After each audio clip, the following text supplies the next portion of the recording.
एक घना जंगल था। उस जंगल में जानवरों की भरमार थी, लेकिन उसी जंगल में रहता था एक शिकारी जिसका नाम था भीमराव। वो अपनी ताकत और शिकार करने की कला के लिए मशहूर था। गांव वाले उससे डरते भी थे और नफरत भी करते थे, क्योंकि वह बिना दया दिखाए मासूम जानवरों को मार देता था। एक दिन सुबह सुबह गांव के लोग कुएं पर पानी भर रहे थे। तभी भीमराव अपने कंधे पर मरा हुआ हिरन लटकाए वहां से गुजरा। गांव वाले गुस्से में कहा, भीमराव, तुझे जरा भी रहम नहीं आता? ये जंगल हमारा सहारा है और तू जानवरों को खत्म कर रहा है। रहम? मैं शिकारी हूं और शिकार करना ही मेरा काम है। जो मेरी तीर धनुष के सामने आएगा वो मरेगा। गांव वाली औरत आंखों में आंसू भरकर, भीमराव, तूने फिर एक माँ को मार डाला। क्या तुझे पता है इस हिरनी के भी बच्चे होंगे, उसका परिवार होगा? अब वो कहाँ जाएंगे? चुप रहे औरत, मेरे सामने ये भावुक बातें मत कर। मैं जो करता हूँ वही सही है और बच्चे परिवार, जानवरों के बच्चे जानवर ही होते हैं।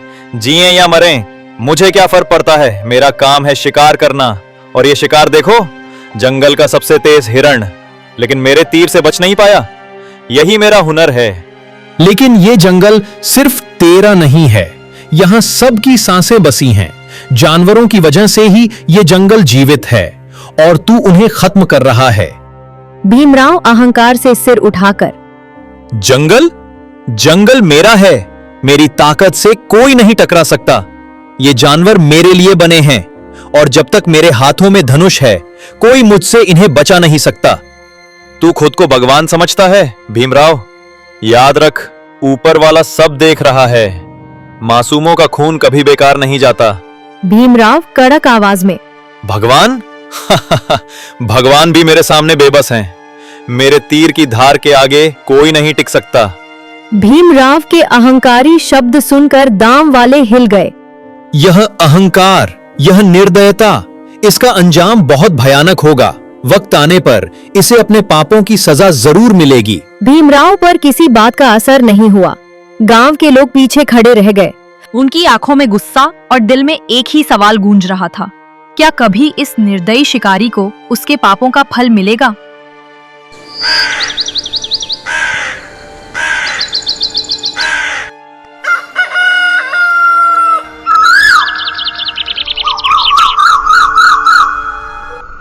एक दिन भीमराव धनुष बाण लिए झाड़ियों के बीच दबे पांव शिकार ढूंढ रहा था। अचानक उसकी नजर एक खूबसूरत हिरनी पर पड़ी। वो हरे मैदान में अपने बच्चों संग खेल रही थी। भीमराव धीरे बड़बड़ाते हुए बोला, तुम कितनी फुर्तीली हो, लेकिन मेरे तीर से बचकर कहां जाएगी? उसने निशाना साधा और एक पल में ही तीर छोड़ दिया। तीर सीधा जाकर हिरनी के सीने में लगा। हिरनी दर्द से चीखते हुए जमीन पर गिर गई। उसके बच्चे डरकर इधर उधर भाग गए। भीमराव आगे बढ़ा और गर्व से घायल हिरनी को देखने लगा।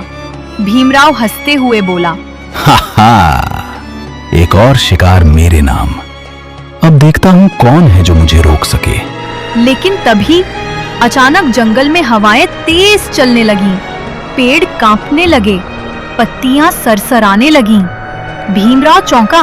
उसकी आंखों के सामने झिलमिलाते उजाले के बीच एक बूढ़ा साधु प्रकट हुआ। उसके चेहरे पर तेज था, आंखों में गुस्सा और करुणा दोनों झलक रहे थे। साधु गर्जन करता हुई आवाज में बोला, अरे पापी, तेरे पापों का घड़ा भर चुका है। तूने एक माँ की गोद उजाड़ दी। ये मासूम हिरनी अपने बच्चों को दूध पिलाने वाली थी और तूने उसकी जान ले ली। अरे साधु, तू कौन होता है मुझे रोकने वाला? मैं शिकारी हूं और शिकार करना ही मेरा काम है। जानवरों की जान लेना ही मेरी ताकत है। साधु कठोर स्वर में बोला, ताकत नहीं, ये ताकत नहीं, तेरी निर्दयता है। तूने जंगल की करुणा को ललकारा है और अब वही जंगल तुझे तेरे पाप का दंड देगा। भीमराव तेज आवाज में कहा, दंड? मुझे? मेरे हाथों में धनुष है और इस धनुष के आगे कोई नहीं टिक सकता, चाहे तू ही क्यों ना हो। साधु की आंखें अंगारों की तरह लाल हो उठीं। उन्होंने हाथ उठाकर आकाश की ओर देखा और गरजती आवाज में श्राप दिया। मूर्ख बालक, मैं तुम्हें श्राप देता हूं। रात में तू भेड़िया बन जाएगा और सूर्योदय होते ही अपनी इंसानी रूप में आ जाएगा। जिन जानवरों का तूने खून बहाया है, उनका दर्द अब तू खुद महसूस करेगा। तेरी आत्मा चीखेगी, तेरा शरीर तड़पेगा, और जब तक तेरा दिल दया से पिघल नहीं जाता, तब तक तुझे चैन की नींद नसीब नहीं होगी। भीमराव अचानक डर गया। उसके चेहरे से घमंड की मुस्कान गायब हो गई, लेकिन उसने अभी भी जुबान से अहंकार नहीं छोड़ा। भीमराव कांपती लेकिन जिद्दी आवाज में बोला, ये सब झूठ है। मुझे कोई श्राप नहीं लग सकता। मैं शिकारी हूं। साधु धीमे स्वर में कहा, तेरा अंत शुरू हो चुका है भीमराव। अब तू समझेगा कि दूसरों को दर्द देने का अंजाम क्या होता है। इतना कहकर साधु उसी तेज रोशनी में गायब हो गया। जंगल फिर शांत हो गया।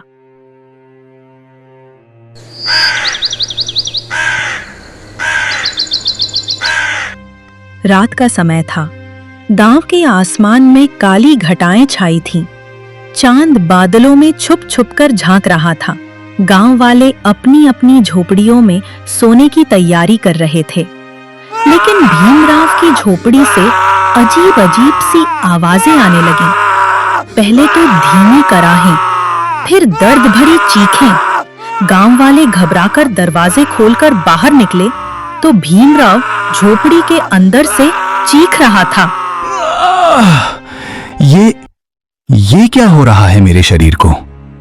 मेरा सीना फट रहा है। उसका शरीर तड़प रहा था। हाथ पांव अकड़ने लगे थे और उसकी आंखें लाल हो गईं। कुछ ही पलों में उसका रूप इंसान से बदलकर एक भयावह जानवर जैसा हो गया। उसके मुंह से दहाड़ जैसी आवाजें निकल रही थीं। गांव वाले सांप जाग रहे थे, लेकिन अंदर जाने की हिम्मत किसी को नहीं हुई। गांव वाली औरत बोली, कहा था ना, मासूमों का खून कभी बेकार नहीं जाता। देखो, अब भुगत रहा है अपने पाप का फल। भीमराव का रूप अब पूरी तरह बदल चुका था। रात में भेड़िए की तरह दहाड़ता तो दिन खरगोश की तरह कांप कर छटपटाता। उसके गले से दर्द भरी चीखें निकलती जो पूरे गांव में गूंज जाती। भीमराव आंखों से आंसू बहते हुए कराह कर, कोई तो मेरी मदद करो। ये कैसा दर्द है? मेरी हड्डियां टूट रही हैं, मेरे शरीर पर आग लग रही है। मैं इंसान हूं, मैं जानवर क्यों बन रहा हूं?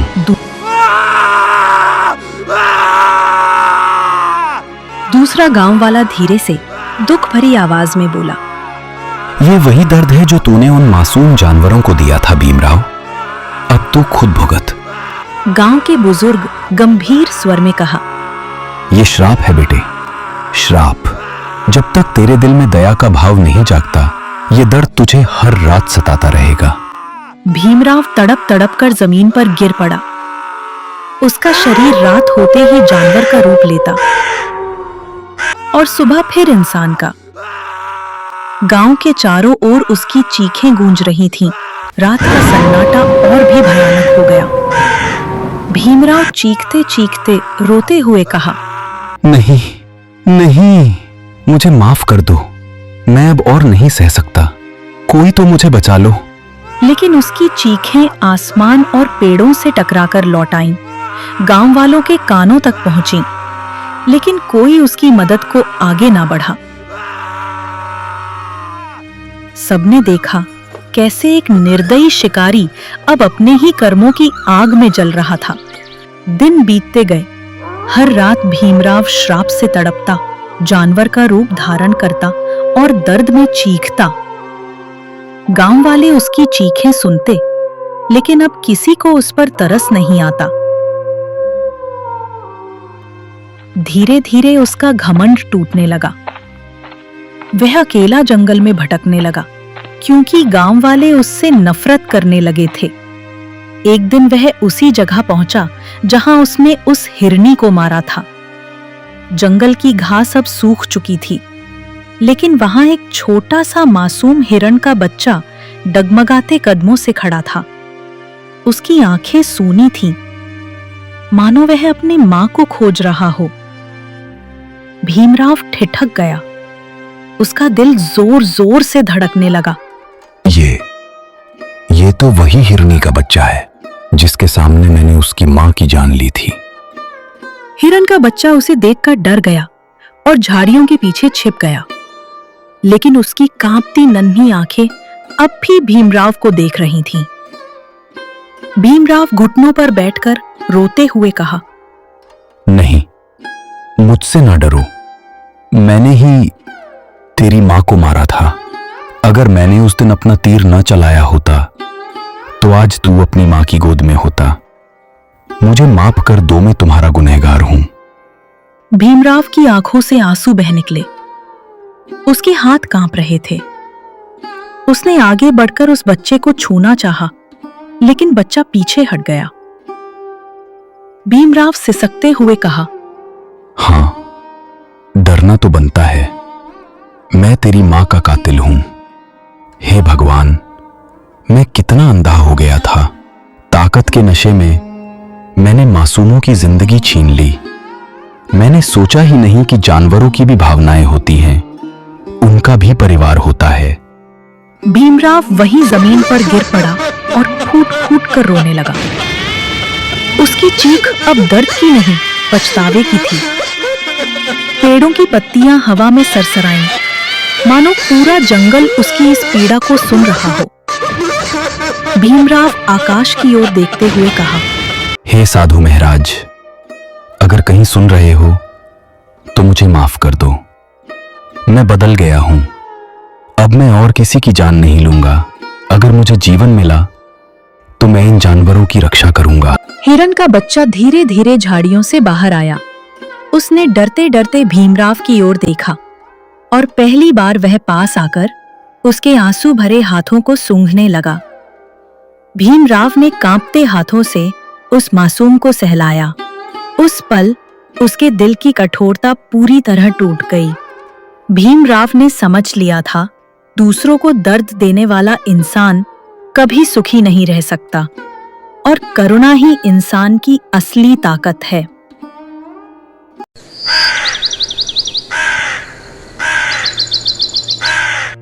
रात का समय था। जंगल में चांदनी फैल रही थी, लेकिन हवा में अजीब सी शांति थी। भीमराव एक पेड़ के नीचे बैठा हुआ था, आंखों में पछतावे के आंसू और दिल में भारी बोझ लिए। अचानक पत्तियों के बीच से एक तेज प्रकाश फैला। वही साधु प्रकट हुआ जिनके श्राप से भीमराव की जिंदगी बदल गई थी। भीमराव साधु को देखते ही घुटनों के बल गिरते हुए कहा, बाबा, मुझ पर कृपा कीजिए। मुझे माफ कर दीजिए।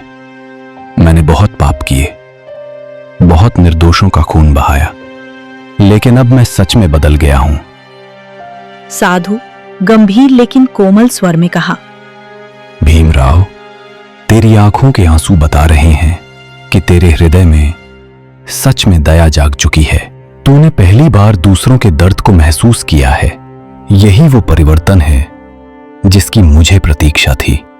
भीमराव हाथ जोड़कर रोते हुए, महाराज, मैं अब और किसी निर्दोष को कष्ट नहीं पहुंचाना चाहता। बस मुझे इस शाप से मुक्ति दे दीजिए। साधु कुछ देर तक चुप रहा और बोला, भीमराव, आज से तू इस श्राप से मुक्त है, लेकिन याद रख, तेरे जीवन का असली उद्देश्य अब शिकार करना नहीं, बल्कि जंगल और उसके प्राणियों की रक्षा करना है। अगर तूने फिर कभी निर्दोष पर तीर चलाया तो ये श्राप दुगनी शक्ति के साथ लौट आएगा। भीमराव आंखों से आंसू पोंछते हुए भावुक होकर कहा, धन्यवाद बाबा, आज आपने मुझे नया जीवन दिया है। मैं वचन देता हूं, अब मेरा धनुष सिर्फ रक्षा के लिए उठेगा, हत्या के लिए नहीं। अब मैं शिकारी नहीं, जंगल का रक्षक बनूंगा। साधु ने आशीर्वाद भरी दृष्टि से उसे देखा और प्रकाश में विलीन हो गया। अब भीमराव जीन जानवरों का शिकार क्या करता था, अब उन जानवरों का रखवाला बन चुका था। उस दिन के बाद से भीमराव का नाम श्रापित शिकारी नहीं रहा, लोग उसे जंगल का रक्षक कहने लगे। दोस्तों, ये थी श्रापित शिकारी की कहानी, एक ऐसी कहानी जिसने हमें सिखाया कि दूसरों को दर्द देकर कभी कोई सुखी नहीं रह सकता। याद रखिए, असली ताकत इंसान की बंदूक या तीर कमान में नहीं, बल्कि उसके दिल की इंसानियत में होती है। अगर आपको ये कहानी अच्छी लगी हो तो इसे ज़्यादा से ज़्यादा लोगों तक पहुंचाइए। इस वीडियो को लाइक कीजिए, अपने दोस्तों और परिवार के साथ शेयर कीजिए और हमारे वायरल टून चैनल को सब्सक्राइब करना मत भूलिए, क्योंकि आपके सपोर्ट से ही हमें और भी ऐसी सीख भरी कहानियां बनाने की हिम्मत मिलती है।